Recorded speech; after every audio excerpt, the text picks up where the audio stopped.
Seeking peace and the ability to freely practice religion, members of the long-persecuted Ahmadiyya Muslim community have found a home in New York.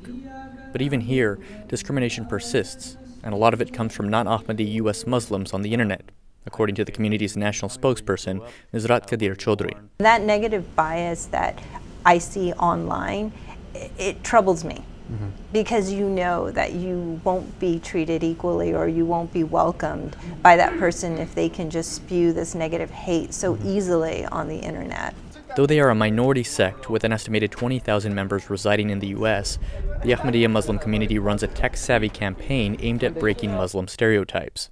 But its name, True Islam, touches a nerve with some non-Ahmadi Muslim organizations. They are going on news media and radio stations and saying, hey, they're not even Muslim. So you're not allowed to put True Islam as your campaign, unfortunately. Like other Muslim groups, Ahmadis follow the teachings of the Prophet Muhammad, but they see Mirza Ghulam Ahmad, who founded the movement, as their messiah. Because of this, they are viewed as heretics.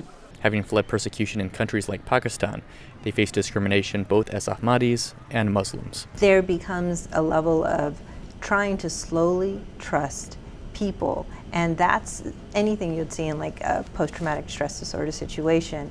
But with regards to the bias, the negative bias towards Muslims in general, most recently in this country over the last couple of years, it creates that same fear. And then that trust is actually broken. The Ahmadis say anyone is welcome at their mosques, an open-door policy shared by New York-based organizations like Cordoba House, a nonprofit that promotes a contemporary and pluralistic American Muslim identity in the U.S. Last month, the group organized a spiritual concert featuring Pakistani musicians in a Manhattan Jewish temple. We need to, in essence, look at the values and the objectives of the religion, to love God with all our heart, to love God, our neighbors with all our heart, to do good. These are the essential values of all basic religions. Imam Koser says he has begun to see shifting attitudes towards Ahmadis, especially among immigrant groups whose countries don't have what he calls an anti-Ahmadi culture already established, such as Bangladeshis. Whenever anti-Ahmadiyya, raids and violence has ever come up, they have always pushed back. The government has always said, no, we're not going to get involved in this. So that's helped the people who have moved here saying, okay, it's okay, we can listen at least. Ramon Taylor, VOA News, New York.